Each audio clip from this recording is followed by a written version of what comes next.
Welcome to Dakshi சமையல். நம்ம தக்ஷி சமையலில் சிம்பிளாக குயிக்காக ப்ரொக்கோலியை வச்சு ஒரு ரெசிபி பண்ணலாம். அது என்ன ரெசிபி தெரியுமா? ரொம்ப ஸ்பைஸியாக சூப்பராக டேஸ்டான ப்ரொக்கோலி ஃப்ரை, சில்லி ஃப்ரை. அது எப்படி இருக்குன்னு செஞ்சு பார்த்துட்டு சாப்பிட்டு பார்த்துட்டு சொல்லுங்கள். இப்போ நான் செய்ய போகிற இன்க்ரீடியன்ஸை நீங்களும் ஆட் பண்ணிங்கன்னா உண்மையிலே சூப்பராக இருக்கும். ஃபஸ்ட்டு வந்து நம்ம இந்த ப்ரொக்கோலியை வந்து எடுத்துக்கலாம். ப்ரொக்கோலியை வந்து இந்த மாதிரி குட்டி குட்டி பார்ட்டாக கட் பண்ணிவிட்டு அதை இந்த மாதிரி இன்னும் சின்ன சின்ன பீஸாக கட் பண்ணிவிட்டு இதை என்ன பண்ணணும்னா நம்ம ஃபஸ்ட்டு பாயில் பண்ணிக்கணும். இதை க்ளீன் பண்ணணும் இல்லைங்களா? அட்லீஸ்ட் ஒரு 1 minute ஆச்சு இது பாயில் ஆகணும். இந்த மாதிரி சுடு தண்ணியில் இதை போட்டுடணும். போட்டு லைட்டாக சும்மா ஒன் மினிட் இருந்தால் போதும். ஒரு நிமிஷம் பாயில் ஆகிடுச்சு. பாயில் ஆனதுக்கப்புறமா இதை எடுத்துடலாம். இப்போ நம்ம இன்க்ரீடியன்ஸ் ஆட் பண்ணலாம். இதுக்கு 1 tablespoon சில்லி பவுடர், 1 tablespoon அளவுக்கு கொரியண்டர் பவுடர், தனியாதூள், அதுக்கப்புறமா மைதா 1 ஸ்பூன் மைதா ஆட் பண்ணியாச்சு. இப்போ அடுத்ததாக வந்து ரைஸ் ஃப்ளோர், அதுவும் 1 ஸ்பூன். இப்போ வந்து கடலை மாவு, அதுவும் 1 tablespoon. இப்போ கடைசியில் வந்து நம்ம கார்ன்ஃப்ளவர் ஆட் பண்ண போகிறோம். கார்ன்ஃப்ளவர் வந்து 2 tablespoon. இதுக்கப்புறமா நம்ம தேவையான அளவு உப்பு ஆட் பண்ணிக்கலாம். உப்பு, இஞ்சி பூண்டு விழுது ஆட் பண்ணிவிட்டு இதை வந்து நல்லா மிக்ஸ் பண்ணிடலாம். கொரியண்டர் பவுட்ரு வந்து சில்லி பவுட்ரு நம்ம எவ்வளோ எடுத்துருக்கோமோ அதுக்கு ஈக்குவலாகவே எடுத்துக்கலாம். நம்ம வந்து கார்ன்ஃப்ளவர் மாவு மட்டும்தான் 2 ஸ்பூன் எடுத்துருக்கோம். மற்ற எல்லாமே ஒரு ஸ்பூன் தான். இது மிக்ஸ் பண்ணுறப்ப கொஞ்சோண்டு தண்ணி ஊற்றி மிக்ஸ் பண்ணிவிட்டு ஒரு 5 or 10 minutes நம்ம அதை மேரினேட் பண்ணி வச்சிடலாம். அதுவே போதும். இப்போ அது மேரினேட் ஆகிறதுக்குள்ளே நம்ம இதை ஃப்ரை பண்ணுறதுக்கு ஒரு பெரிய சைஸ் வெங்காயத்தை வந்து இந்த மாதிரி 2 கட் பண்ணி எடுத்துக்கலாம். அதுக்கப்புறமா ஒரு கேப்சிகமும் இந்த மாதிரி கொஞ்சம் பெரிய பெரிய சைஸில் கட் பண்ணி எடுத்துக்கலாம். கொஞ்சம் பெரிய சைஸ் இருந்தால் தான் சில்லி ஃப்ரைக்கு வந்து சூப்பராக டேஸ்ட்டாக இருக்கும். பாருங்கள், இந்த மாதிரி நல்லா ஸ்பீடாக கட் பண்ணிக்கோங்க. நீங்களும் கட் பண்ணியாச்சு. இப்போ இந்த மாதிரி கடாயை வச்சிடலாம். ஒரு பேன் வச்சுட்டு அதில் வந்து அதை ஃப்ரை பண்ணுற அளவுக்கு நம்ம எண்ணெய் ஊற்றிக்கலாம்.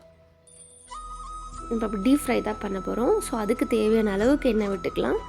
இப்போ எண்ணெய் நல்லா காஞ்சதுக்கு அப்புறமா நம்ம மேரினேட் பண்ணி வச்சுருப்போம்ல, இது அட்லீஸ்ட் 5 to 10 minutes மேரினேட் ஆனாலே போதும். இப்போ அதுலேருந்து ஒரு பீஸாக எடுத்து நம்ம எண்ணெயில் போடலாம். நம்ம கடலை மாவு, சோள மாவு, அதுக்கப்புறமா அரிசி மாவு, மைதா மாவுலாம் போட்டிருக்கிறதுனால அது லைட்டாக கெட்டியாக இருக்கும். ஸோ விழவே மாட்டேங்குது. ஆனால் இருந்தாலும் கொஞ்சம் செப்பரேட்டாக கேப் விட்டு போட்டால் தான் ஒன்றுக்கு ஒன்று ஒட்டாமல் நல்லா கிறிஸ்பியாக வரும். நம்ம எடுக்கிறப்போ நம்மளுக்கு ஈஸியாக இருக்கும். ஸோ இந்த மாதிரி கொஞ்சம் கேப் விட்டு போட்டுக்கோங்க. ஐயோ, வரவே மாட்டேங்குது. Okay, fine. இப்போ இது உடனே கலரிடாமல் ஒரு சைட் வந்து ஃபுல்லாக பாயில் ஆனதுக்கு அப்புறமா நம்ம இதை திருப்பி போட்டுக்கலாம். பாருங்கள், இப்போ நல்லா பாயிலாக இருக்குது ஒன் சைடு. இதை வந்து அப்படி லைட்டாக திருப்பி போட்டுக்கலாம். இதை வந்து அப்படியே கூட சாப்பிட்லாம். இதை நம்ம சில்லி ஃப்ரை பண்ணி சாப்பிட்ணுன்னு தான் அவசியம் இல்லை.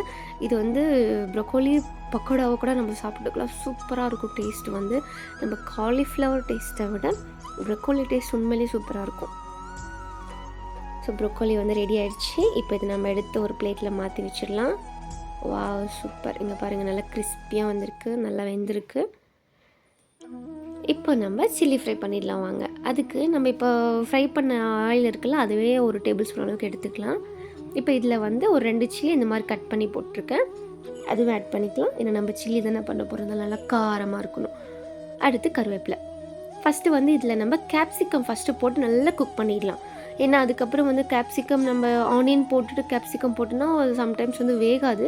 அதனால் கேப்சிகம் போட்டு ஒரு 2 minutes அப்படியே நல்லா ஃப்ரை பண்ணிவிட்டு அதுக்கப்புறமா நம்ம ஆனியன் ஆட் பண்ணிக்கலாம். அது நல்லா சாஃப்ட் ஆனதுக்கப்புறமா நம்ம ஆனியன் ஆட் பண்ணிக்கலாம். ஏன்னா ஆனியன் வந்து சீக்கிரம் வதங்கிடும். அதனால தான் கேப்சிகம் வந்து மோஸ்ட்லி சாப்பிட மாட்டாங்க. ஆனால் இந்த மாதிரி நல்லா குக் ஆனதுக்கப்புறம் சாப்பிட்றதுக்கு டேஸ்ட்டாக இருக்கும். இப்போ இதில் 1 tablespoon அளவுக்கு இஞ்சி பூண்டு விழுது போட்டுக்கலாம். போட்டு நல்லா கலந்து விட்டுட்டு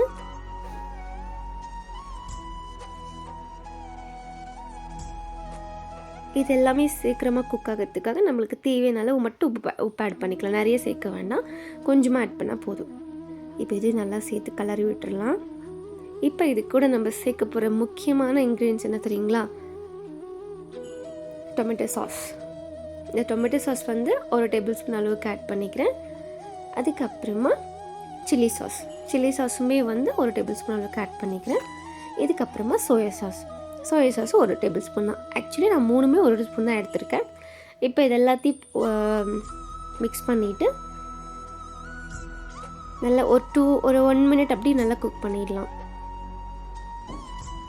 இப்போ குக் ஆனதுக்கு அப்புறமா இது கூட நம்ம ரொம்ப ரொம்ப முக்கியமான இன்க்ரீடியன்ஸ் என்னன்னா சில்லி. ஏன்னா ரொம்ப காரமாக பண்ண போகிறோம், அதனால் திரும்பியும் நம்ம red chilli powder, coriander powder add பண்ணிவிட்டு மிக்ஸ் பண்ணிக்கலாம். இப்போ இதெல்லாம் சேர்ந்து நல்லா ஃப்ரை ஆனதுக்கப்புறம் பார்த்திங்கன்னா இதுவே நல்ல ஒரு கிரேவி கன்சிஸ்டன்சியில் இருக்கும். ஸோ நம்ம எப்படி இதை ஆட் பண்ணி சாப்பிட்லாம் நல்லா தான் இருக்கும். ஆனால் நம்ம இப்போ அப்படி பண்ண போகிறதில்ல. இப்போ இதில் வந்து நான் ஒரு டேபிள் ஸ்பூன் அளவுக்கு சோள மாவு எடுத்து வச்சுருக்கேன். இதில் வந்து ஒரு 50 ml அளவுக்கு தண்ணி ஊற்றி வச்சு நல்லா கலந்துக்கிறேன் கட்டி இல்லாமல். இப்போ இதை வந்து நம்ம ஃப்ரை பண்ணி வச்சுருக்கோம்ல, அதில் வந்து ஊற்ற போகிறேன். இப்போ இதில் ஊற்றிடலாம். ஏன் நம்ம சோள மாவு யூஸ் பண்ணுறோம் அப்படின்னா, கார்ன்ஃப்ளவர் மாவு அந்த தண்ணியை வந்து நம்ம யூஸ் பண்ணும்போது நம்மளுக்கு கிரேவி கன்சிஸ்டன்சி வந்து நல்லா அழகாக திக்காக இருக்கும். ஸோ அதுக்காக தான். இப்போ நல்லா மிக்ஸ் பண்ணிடலாம். நல்லா ஸ்லிம்மில் வச்சு மிக்ஸ் பண்ணணும். ஹை ஃப்ளேமில் வச்சிங்கன்னா அது சீக்கிரமாக கெட்டியாகிடும்.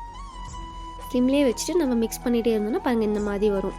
இப்படி வந்ததுக்கப்புறமா நம்ம ஃப்ரை பண்ணி வச்சு இந்த ப்ரொக்கோலியை வந்து அதில் ஆட் பண்ணிக்கலாம். ஆட் பண்ணிவிட்டு இதுவுமே ஒரு 1 மினிட் அளவுக்கு நல்லா திருப்பி குக் பண்ணிகிட்டே இருக்கலாம், ஃப்ரை பண்ணிகிட்டே இருக்கலாம். பாருங்கள் நல்லா ஃப்ரை ஆகிடுச்சு. வாசனை சூப்பராக இருக்குது.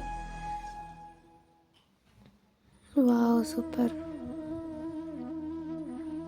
உங்களுக்கு இன்னுமே வந்து நல்ல கிரேவியாக வேணும்னா இன்னமும் நீங்கள் கொஞ்சம் கார்ன்ஃப்ளவர் மாவு ஆட் பண்ணிக்கலாம். அவ்வளோதான், சூப்பரான சுவையான ப்ரொக்கோலி சில்லி ஃப்ரை ரெடி ஆகிடுச்சு. இதை மேலாக்க கொத்தமல்லி இலை தூவி விட்டால் சாப்பிட்டா அவ்வளோ சூப்பராக இருக்கும். நீங்களும் உங்கள் வீட்டில் கண்டிப்பாக ட்ரை பண்ணிவிட்டு எனக்கு கமெண்ட்டில் சொல்லுங்கள். பாய். தேங்க்யூ ஃபார் வாட்சிங் திஸ் வீடியோ.